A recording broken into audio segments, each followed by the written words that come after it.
Agora, eu tava ainda falando do rim, carambola, agora saiu, acho que foi no ano passado, 2019, saiu uma pesquisa que a carambola, ela já era proibida para paciente renal. Sim, isso eu já tinha ouvido também há bastante tempo. Mas agora, né, saiu essa pesquisa que ela pode causar microlesões em pacientes que não são renais. Então eu vou lá como uma carambola na vida, que hoje, e eu posso causar microlesões, o consumo dela.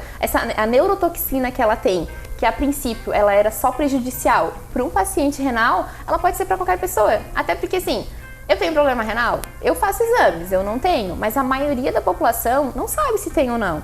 E daí, até que ponto é seguro? Então, assim, proibido mesmo, agora eu sei, é carambola. Carambola, acabou. Carambola. Os mercados te amam, então agora não pode mais ter carambola. Essa pessoa que planta carambola vai me odiar. E passarinho.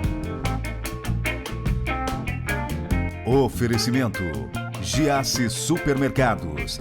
Pequenos preços, grandes amigos. A minha convidada de hoje é nutricionista, doutoranda e ex-modelo. Eu tenho o prazer de conversar com ela, Samira Menegas. Tudo bem, Samira? Tudo bem. Que prazer receber. Que prazer o convite também. Não notei o ex-modelo, não sei porquê, não deu para notar. Então, Não deu para notar. Era regional, aquela coisa. Como é que foi essa carreira? Foi bacana? Então, eu entrei bem novinha, eu entrei com 14 anos, assim. Aquela coisa bem magrela, todo mundo falava... Ai, já tinha uns 3 metros de altura? Tinha 1,70 eu acho. E daí era no colégio, saída do colégio, Flávio, eu fui da Talents, né? Ah, o Flávio te catou? Flávio me catou e daí eu acabei fazendo, assim. Falei com pai e mãe, daí o meu pai assim, ai tá, faz, tu que sabe. E daí a minha mãe, as mães sempre são mais empolgadas, né?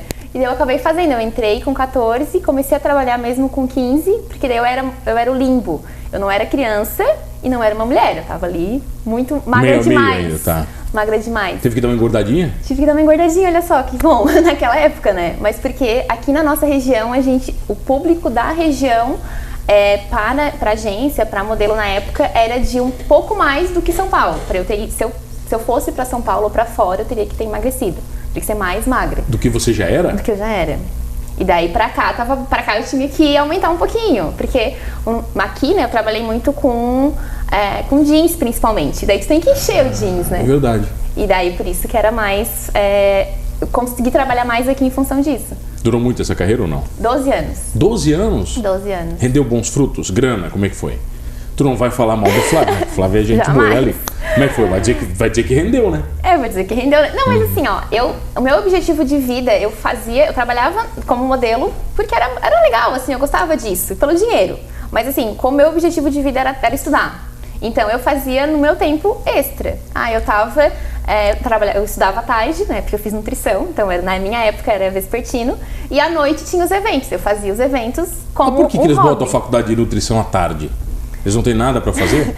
Na minha época, hoje é à noite. Hoje é à noite. Tanto na Unesp quanto na Exucre, hoje é à noite. Naquela época, era tarde. E daí a área da saúde, na verdade, né? Enfermagem, fisioterapia. Na minha época, isso há mais de 10 anos atrás, o horário era realmente vespertino. Hoje em dia, até pela questão de trabalho, né? Tu tem que trabalhar pra pagar a faculdade. Justamente. É todo mundo, fácil. né? Tá, mas por que você escolheu nutrição? Por isso também, pela questão da agência, assim, quando eu entrei, todo mundo falava, ai, tu é magra, por quê? O que tu come? Que é o que as pessoas perguntam. O que tu não come, né? Também. E daí eu sou gordo porque eu como, entendeu? Quando eu tinha ali os meus 18 anos, 17, 18, aquela época que tu vai entrar, o que eu vou fazer da minha vida? Isso era uma coisa que eu fazia naturalmente. Eu nunca passei fome. Até por isso que eu nunca fui pra São Paulo, porque eu teria que passar fome, eu teria que comer menos. Eu também gosto de comer. Então, naquela época, eu pensei, então, vou estudar ou vou ir? Não, vou ficar por aqui. E daí eu nunca tentei, eu nunca fiz testes para São Paulo, para fora. Eu sempre fiquei aqui porque era o que eu queria mesmo. E daí, nessa época, né, eu fazia nutrição e fazia esses trabalhos. Eu fiz prova de roupa para jeans, eu era modelo de prova de roupa. Então, a roupa era feita pro meu corpo. Naquela época, aí eu fiquei muito tempo, daí eu ganhava uma grana legal, assim. Era bacana, daí... Eu ia todo dia lá, eu botava roupa... Todo dia na fábrica? Todo dia na fábrica. Eu já almoçava com os funcionários, o chefe me dava oi. Ficava o dia inteiro lá? Ficava o dia inteiro. Fazia a semana, assim, eu tinha mês que eu ia todo dia. Porque eles tinham que provar roupa. Tipo, a época de fechamento, assim... De coleção, imagina quantas provas também você fazia? Muita. Foi uma época bem sofrida. Porque todo mundo falou assim, mas era provar roupa, que bom. Mas assim, no verão eu tava provando roupa de inverno. Então eu tava provando blusa de lã, casaco. E no inverno eu provava biquíni. E daí eu passava muito frio. Muito assim, às vezes eu olhava assim, eu tava ficando roxa. Daí senta, eu vou botar um cobertorzinho. Daí eu ficava um pouquinho ali, depois eu levantava. E daí é aquela prova mesmo, assim, Esquentar o lugar eles não podiam, botar um aquecedorzinho. Isso aí nunca. É difícil. É porque daí as pessoas estavam com casaco, eles estavam com casaco. Ah, eles estavam bem. Eles estavam bem. Se botasse no aquecedor, eles iam ficar com calor. Então, daí eu ficava ali, né? Tá, de boa, vai, tranquilo. Pra quê? Pra que se preocupar com a modelo? Não tem porquê. Modelo que se exploda, né? Modelo que passe calor ou passe frio. Nunca, o Rubens Angelotti veio aqui, amigo, diretor. Quantas modelos jogou no mar, então, na piscina no inverno? Fazer campanha de verão. Nossa, eu fiz também uma vez em Praia Grande, que não é praia, que não é grande, aqui no sul. E aí tem vários canyons, e lagoa, e rio. E eu passei, nunca assim, foi em junho. Nunca passei tanto frio na minha vida. Terrível. Terrível. Isso aí tinha que fazer cara de feliz, né? Salto fino em cima de uma pedra e cara de super feliz, passando muito frio, assim. Porque daí você tem que te aquecer, porque fica feio na foto. Tu fica roxa. Fica arrepiada, né? Roxo, tudo. E a gente ali, com cara de feliz. E daí eu fui estudar. Aí você foi pra nutrição, aí acabou. Aí acabou. Largou essa vida, não quero mais sofrimento. Durante, assim, ainda durante a faculdade eu ainda fazia e depois de formada também. Continuou? Continuei fazendo. Eu terminei, porque eu entrei na faculdade com 19, então eu fui até... Fiz a faculdade, entre a faculdade e o mestrado, eu ainda continuava fazendo, ainda trabalhava de modelo. Entre a faculdade e o mestrado? Aí depois já foi pro mestrado? Faculdade, eu fiz especialização e fui pro mestrado. Tudo um atrás do outro, assim. Eu não na parei. Lata, assim, não parou? Na lata, não parei. Mas por quê? Queria dar aula? Também. Um dos meus objetivos, quando eu entrei na nutrição, eu gosto muito da nutrição da minha área mesmo, mas eu gosto muito de ensinar. Eu gosto de falar, né? Tu já percebeu que eu não paro de falar aqui, ó, não tem isso. E daí quando eu na faculdade, eu olhava pros professores assim, eu pensava, eu vou voltar pra cá. Isso é muito legal. Eu quero estar aqui, é isso que eu gosto. Eu fiz um ano de contábeis, bem louca. Saí do terceirão, fiz um ano de contábeis. Um ano ainda, você foi teimosa, não foi o semestre, foi um ano. Então, é porque era ProUni. E quando eu entrei, era ProUni. Aí você tem que ficar um ano obrigado? Não, eu podia ficar 6 meses, só porque eu não consegui transferência. E daí, na época, eles falaram, olha, pra te voltar depois vai ser mais difícil, tenta mais um ano. Minha irmã fazia contábeis, vai que tu gosta, né? Não teve jeito, mas daí você conseguiu transferência da contábeis? Consegui transferência. Pra nutrição? Pra nutrição, eu fiz nutrição com ProUni também. Como é que funciona o ProUni? Então, na minha época, a gente fazia a prova do Enem, e daí era fazia o processo seletivo, tu mandava os documentos, era questão financeira também, então eu tinha que mandar todos os documentos dos meus pais, casa, se tinha carro, qual era, na época era carteira de trabalho, a minha irmã tinha maior de 18 anos, então eu tinha que mandar a carteira dela também, tudo, da família inteira, e comprovar. Eu não lembro quanto que era na época, mas assim, a gente tinha uma cota de per capita por família. E daí, de acordo com isso, eu tive o direito de fazer faculdade, né? Imagina, na época a nutrição era R$1.000. Mas sofreu algum preconceito na faculdade por isso ou não? Não. Nunca nada, assim, graças a Deus não tive nenhum problema. Porque tinha outras alunas também, e também ninguém sabe o que tu tá fazendo ou não. Eu sempre falei, eu nunca tive vergonha disso, assim, sou do ProUni mesmo, não passei, porque quanto você tirou no vestibular? Eu falei, não fiz. Não fiz vestibular, não fiz vestibular. Não fiz vestibular. Só fiz a prova, só a prova do Enem, e daí com a nota... É difícil a prova do Enem ou não? Na época era bem difícil. Hoje eu acho que assim, ó, o poder da prova, digamos assim, eu acho que é o mesmo, só que a concorrência é muito maior. Então, hoje, 0,01 faz diferença entre os candidatos. Então, faz com que tu consiga passar em medicina ou não, com que tu entre pro curso ou não. Na época, eu já não entrei na nutrição por causa disso, assim, era uma vaga e eu fui a segunda, eu não entrei. Segunda, terceira, não sei que número que eu fui. E entrei pra contábeis. Daí fiz contábeis, consegui transferência e voltei pra nutrição. Aí fui feliz. Mas daí você se achou na nutrição? Aí eu me achei. Já era o que eu queria, né? Era a minha primeira opção. Mas começou a trabalhar desde cedo ou não? A gente faz estágios, então a gente é obrigada a fazer estágio. Eu falei trabalhar, não estágio. Estágio não é trabalho. Hoje é dia do estagiário. Eu sei. Fui 2 anos de estagiário. Sofri também, como todo mundo. Você que é estagiário, não se preocupe, isso vai passar, tá? É necessário na sua vida, você vai se engrandecer e vai olhar para o passado e vai dizer, nossa, que legal, eu fui estagiário. É uma merda, mas vai passar, tá? Vale a pena. Então, nessa época que eu fazia faculdade... eu tava rindo ali, eu achava que eu era velha, né? Porque eu perdi um ano da minha vida fazendo contábeis. Então eu queria me formar em menos tempo. Você ganhou um ano. Você olha o conhecimento que você ganhou no ano. Mas quando eu tinha 19 anos, eu não achava isso. E daí eu quis me formar em menos tempo. Eu tive essa grande ideia. E daí eu fazia matéria de manhã, fazia matéria à noite, eu fazia a nutrição à tarde e puxava outras matérias. Não contente, você puxava matérias, é isso? E daí eu terminei a faculdade em 3 anos e meio. Pior, um amigo meu que fez 2 faculdades ao mesmo tempo. Daí eu falei assim, olha, você tá de parabéns. Eu faço doutorado e fiz uma pós ao mesmo tempo também. Parabéns também pra você, tá de parabéns. Depois dessa a gente já volta. Olha, eu tenho o prazer de receber, acho que eu nem volto com ela. Samira Menegas, nutricionista, doutoranda aqui no Manos Talk Show. É rapidinho, não sai daí. Voltei aqui no Manos Talk Show e você já sabe, comigo, Mano Dal Ponte, 2 entrevistas sempre inéditas, aqui na RTV Criciúma, canal 19.1 da sua TV aberta. E estamos também o Manos Talk Show lá na Unisul TV para Tubarão e toda a região. Tubarão, canal 4, Laguna 26 e na TV a cabo no canal 22. E se você está em Orleans e pela região, Guarujá M960, muito obrigado pela sua audiência. Perdeu o Manos Talk Show? Fácil. Acesse o Manos Talk Show no YouTube ou no Spotify. Você vai curtir todos os programas completinhos, inclusive este com ela, uma nutricionista que fez especialização e doutorado ao mesmo tempo. Ela vai ser estudada pela ciência. Samira Menegas, por que você inventou de fazer junto? Então, é que assim... Você tinha que provar alguma coisa pra você? Pra mim, talvez. Não, mas é que assim, é que eu fiz o doutorado, eu fiz o mestrado primeiro, né, em Ciências da Saúde. Que é bem tranquilo já, né, o mestrado, de boa pra caramba. Qualquer um faz, né? A minha área ainda é psiquiatria, bem tranquilo também. Psiquiatria? Isso, psiquiatria translacional, o nome do nosso laboratório. E eu trabalho com transtorno bipolar, a nossa linha de pesquisa é Você trabalha com a nutrição relacionada com o transtorno? Relacionado ao transtorno, ao tratamento do transtorno, né? E daí, no mestrado, eu fiz sobre resveratrol, vinho, né? Que é a substância que tem no vinho, na casca da uva, no amendoim. E daí, durante o doutorado, eu fiz sobre o ácido fólico. Só que antes de entrar no doutorado, eu trabalhei numa clínica de hemodiálise. Eu trabalhei com nefrologia. E é uma paixão, assim. Eu gosto muito de trabalhar com essa área também. Paciente renal, com esse público. Daí, quando eu comecei a fazer doutorado, eu pensei, acho que vai dar pra fazer as duas coisas juntas. Tranquilo, assim, bem tranquilo, doutorado, de boa. Porque assim, é uma área que eu gosto muito. E aí, como a gente brinca, né, que as pessoas falam, a gente só estuda, a gente trabalha, né? Eu Mas por que você pesquisa. quer uma especialização se você já tem o doutorado?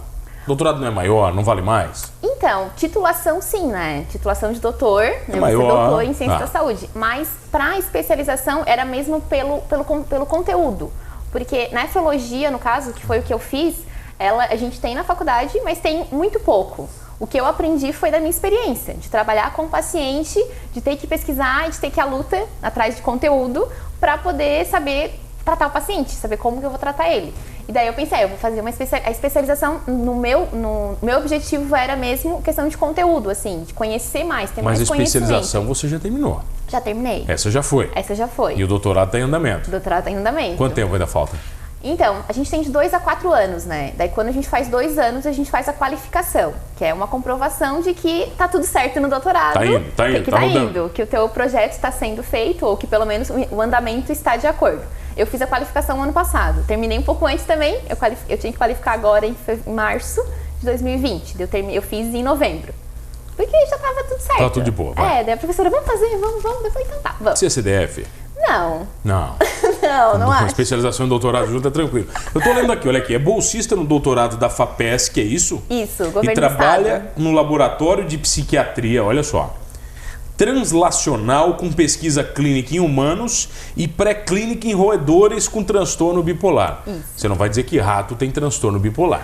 Então, quando a gente trabalha com pesquisa pré-clínica, a gente induz no animal o comportamento semelhante ao que a gente tem no humano, para a gente conseguir tratar. Então, no caso da depressão, eu vou induzir comportamento semelhante à depressão no humano, e daí a gente faz, né, tem vários protocolos, no caso. O meu doutorado, eu vou fazer... Pode falar, né? Claro. Eu vou com corticosterona. Então, eu vou induzir com esse hormônio o paciente. O animal, ele vai ter... Ou eu vou trabalhar com... trabalhar com mania e com depressão, que são os 2 polos do transtorno bipolar. E daí a gente causa a doença, né, o transtorno no animal, e daí a gente faz o tratamento. Metade dos meus animais eu não vou tratar com nada. Eu vou tratar com água. Porque aquela pessoa, que é o placebo, tá. Aquela pessoa que não recebeu nada. E o outro grupo eu vou tratar com medicamento. a gente trata desse que vai receber o medicamento, metade eu vou fazer com lítio, que é o tratamento padrão ouro, que é o que as pessoas normalmente tomam de medicamento quando tem o transtorno bipolar, e a outra metade com o que eu acho que vai ser bom. No meu caso, na minha tese, ácido fólico. Que ácido fólico tem no quê? Ácido fólico tem principalmente nos folhosos, até o nome já é disso. Assim, folhosos, espinafre, alface, essas coisas. Também, já tudo comi uma vez isso. Lembrei de que eu já comi uma vez isso aí. Então, essa porcaria aí. também tem miúdos de animais. Aí gostei, coração de galinha, olha, já tá valendo. E daí... Coração de boi tem? Tem, porque é a mesma estrutura, né, semelhante, sangue e tal, tem também, e daí nessa fase a gente trabalha com o animal justamente por isso, porque quando eu faço tratamento, eu avalio o comportamento dele, e daí eu faço a comparação com aquele grupo que recebeu o medicamento, o animal que não tem doença, o animal que tem doença que não recebeu nada, o animal que tem a doença e que recebeu o lítio, que é o padrão ouro, e o animal que tem a doença e que recebeu o ácido fólico. E daí a gente faz análise, né? E transfere isso aí para os humanos depois? Então, as fases da pesquisa, primeiro a gente vai fazer com célula, depois com animal, e daí depois, que é o que está acontecendo agora, né? Como a gente vai fazer uma vacina ou um medicamento, tratamento? Você tem um procedimento. Tem tudo um procedimento, tem uma sequência. A partir de, realmente, a gente fez com o animal, fez todos os testes e funciona. Vamos fazer com um grupo de pessoas. Até porque o cinema nos ensinou que todo médico que testa nele vira um monstro, né? Dá errado. Vira o Hulk, não dá. Não dá. Entendeu? E daí a gente tem que fazer com um grupo de pessoas que que vão participar dessa pesquisa. Para depois aumentar, normalmente, depois o grupo de pesquisa aumenta para países, então os laboratórios eles têm parceria, então a gente tem parceria com a Austrália, a gente tem parceria com outros, com o Canadá, com outras universidades. Aí você distribui a sua pesquisa? Com outros grupos de pesquisa, eles vão fazer naquela população deles. Funcionou. Então realmente esse medicamento funciona. Então, até tu aprovar um medicamento, aprovar um tratamento, tem vários padrões. Porque, por exemplo, vai que funciona pra gente, mas não funciona para uma outra região. Porque isso também tem essa questão. Cada região, um alimento também, muitas vezes tem nutriente diferente. Aqui em Santa Catarina ele vai ser mais nutritivo do que numa outra região, porque o nosso solo tem mais selênio, o nosso solo tem mais nutrientes do que em outra região. Então isso também interfere quando a gente fala de alimentação natural, porque depende dos nutrientes que são colocados ali. Por exemplo, a uva tem resveratrol porque é uma proteção da uva contra o dano da temperatura. Então ela produz essa substância e a gente utiliza o resveratrol no caso. Ele é cardioprotetor, que é o que todo mundo fala. Vou tomar um cálice de vinho para proteção cardiovascular. Mas ele protege o cérebro também. Funciona mesmo? Funciona. A gente inclusive no meu mestrado a gente fez isso. A gente conseguiu, os animais que receberam o resveratrol, eles não mudaram o comportamento. A gente não conseguiu fazer com que ele não tivesse o comportamento de mania, que era a hiperatividade. Mas a gente protegeu o cérebro. O cérebro dos animais que receberam o resveratrol tinha menos estresse oxidativo do que daqueles animais que não receberam. E a gente não comparou com o medicamento. Mas, por exemplo, o medicamento já é um dos efeitos do medicamento, é isso. E daí, eu como nutricionista, o que eu estou fazendo lá? Eu quero isso, assim, eu quero transformar nutrição é uma área apaixonante, mas o mais importante é tu tratar com comida. E é o que a gente quer. Tipo assim, ao invés de tu tomar mais um medicamento, tu pode tratar com... Tu tomar teu vinhozinho, ou teu suco de uva, tu comer a uva e tu já tá te protegendo. Ao invés de ter que tomar mais um medicamento com mais efeito colateral. E isso é uma coisa simples, uma coisa gostosa de fazer. Porque quando a gente pensa em doença, a gente pensa assim, nossa, eu vou ter que tratar. Mais remédios, né? Mais remédio. Então, o legal... E questão de prevenção também. O quanto a alimentação previne doença. Que tipo de doença que eu consigo prevenir com a alimentação? Qual o grande boom da evolução da nutrição para os próximos anos? Eu acredito, né, que justamente a área que eu trabalho, mas assim, eu acredito na prevenção e tratamento de doença. A gente, hoje em dia, quando tu fala em nutrição, a primeira coisa que primeiro ela vai te olhar, tá, mas tu é magra.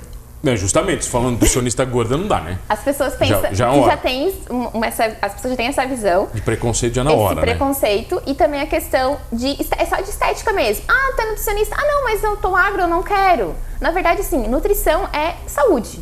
Porque um magro pode não ser saudável e um gordinho pode ser saudável. Pode ser saudável, exatamente. São coisas... E a questão de doença, assim, existem doenças... Hoje a gente sabe que a gente consegue tratar as doenças com a nutrição, mas a gente consegue prevenir também. E daí aí entra na parte da nefrologia, que é a minha outra área de trabalho, assim. Hipertensão, diabetes, são doenças que causam problema renal, então eu vou ter que te tratar lá na frente quando tiver problema renal, mas eu consigo te ajudar a prevenir agora. Então, eu já tenho diabetes, vamos controlar então essa tua glicemia? Eu sei que eu tenho... Muita gente fala, mas eu não sinto nada, eu tenho pressão alta, mas eu não sinto nada. Não vai dar nada. Esse é o problema, Vai porque tu vai continuar comendo sódio, tu vai continuar causando lesão no teu rim, e quando tu descobrir, o teu rim já parou, ele não vai mais funcionar. E daí, aí tu vai ter que correr atrás do tratamento. Mas dá pra fazer na prevenção, a gente consegue priorizar isso. Então, eu adoro perguntar para nutricionistas, o que eu nunca devo comer? Tem algum alimento proibido para você? Então, agora eu tava ainda falando do rim, carambola, agora saiu, acho que foi no ano passado, 2019, saiu uma pesquisa que a carambola, ela já era proibida para paciente renal. Sim, isso eu já tinha ouvido também há bastante tempo. Mas agora, saiu essa pesquisa que ela pode causar microlesões em pacientes que não são renais. Então eu vou lá como uma carambola na vida, que hoje, e eu posso causar microlesões, o consumo dela. A neurotoxina que ela tem, que a princípio ela era só prejudicial para um paciente renal, ela pode ser para qualquer pessoa. Até porque assim, eu tenho problema renal, eu faço exames, eu não tenho, mas a maioria da população não sabe se tem ou não. E daí, até que ponto é seguro? Então, assim, proibido mesmo, agora eu sei que é carambola. Carambola. Os mercados te amam, então agora não pode mais ter carambola. Se a pessoa que planta carambola vai me odiar. E passarinho não come carambola, sabia? Ah, porque ele é ligado, então. Então, dizem que se um dia tu tiver, uma dica, se um dia tu estiver numa ilha deserta, uma ilha que não tem ninguém e tu não sabe o que comer, preste atenção no que os animais estão comendo. Come as frutinhas que estão comidas. Come as frutinhas que eles estão comendo, porque eles não comem o que é tóxico. O instinto, né? O instinto de vivência deles, assim, faz com que eles não comam esse tipo de alimento. E carambola é um alimento que não cai do pé e o passarinho não come. Então, vamos comer. Tá, mas sódio, Tá. Sódio jamais. Sódio jamais. Por sódio exemplo, onde tem sódio? Em tudo. Vou ver do que, filha? De água, tomar água. Tem alimentos que tem... Até água eu não posso mais tomar agora, porque tem pH não sei o que, entendeu? Não, mas assim, o problema é o excesso e principalmente até em relação à alimentação que a gente vem falando, quanto mais processado, pior. Então, se eu posso comer uma maçã natural, por que eu vou comer aquela maçã num pacotinho que está pré-processada? Ou por que eu vou comer o doce de maçã, se eu posso comer a maçã? Então, quanto menos processado é melhor, quanto mais natural é melhor, porque eu vou pegar o nutriente completo. Arroz integral. Todo mundo fala, mas arroz integral é alimento de dieta. Na verdade, não. O arroz integral é o momento em que o arroz está mais cheio de nutrientes. Ele não foi processado tanto, processado. Né? Quanto mais processado ele é, mais aquela lavagem que eles fazem, aquele procedimento químico para ele ficar mais branco e para abrir o grão, menos nutrientes eu tenho. Então, por isso que ele é um problema. O problema não é o arroz. O problema é o procedimento. Eu vou pegar aquele arroz branco. Quanto mais branco, menos fibra ele tem. Então, por exemplo, para quem é diabético, o índice glicêmico dele vai ser muito maior. E daí é um problema para essa população. Em relação aos industrializados, quanto mais conservante, quanto mais corante, que é o que a gente vem comendo. A gente estava comentando antes a respeito de fígado. Fígado, tem muita gente com problema com gordura no fígado. Por quê? A gente está comendo muito alimento industrializado. Então, antigamente, esteatose hepática era uma doença de quem bebia álcool. O cara bebe muito álcool, ele tá com gordura no fígado. Isso era o comum. Hoje em dia não, pessoas que não bebem estão com esteatose hepática. Por que eles estão? A gente vai avaliar a alimentação dessa pessoa. É horrível. É horrível, é o suquinho pronto, é aquele café com leite pronto, que é cheio de corante, é o iogurte bem vermelhinho, cheio de corante, é tudo corante. E daí esse é o problema. Enquanto eu posso pegar, por exemplo, comprar um iogurte natural e picar um abacaxi dentro. Eu tô comendo o quê? Iogurte natural com abacaxi. ok? Ou com morango. Ah, eu gosto mais de morango, pode ser. Vamos colocar o morango. A banana, que a gente estava falando antes, que é boa. Eu posso fazer isso. Mas o que a gente começa a fazer? A gente começa a comprar tudo pronto. É mais fácil, né, Samira? É mais fácil, mas É não. muito mais fácil. É mais fácil, mas até que ponto? E daí quando eu for tomar medicamento, vai ser mais fácil tomar medicamento também? Aí você vai responder em quem te procurar no teu Instagram. Passa pro pessoal, vai lá, qual é? Câmera 1. Então, o meu Instagram é renalnutri, @renalnutri, que é onde eu estou falando. Eu comecei há pouco tempo com esse Instagram, mas é lá eu estou falando mais dicas relacionadas à nutrição e nefrologia mesmo. Mas eu estou falando um pouco de tudo também. Dicas nutricionais, dicas da vida. No Vou geral, colocar tudo tá lá. Vou colocar tudo lá. Samira, obrigado pela presença. Muito obrigada. Obrigado a você que está comigo todas as noites aqui no Manos Talk Show. E não esqueça de uma coisa, hein? Comendo bem ou não, somos todos humanos. Oferecimento: Giasse Supermercados. Pequenos preços, grandes amigos.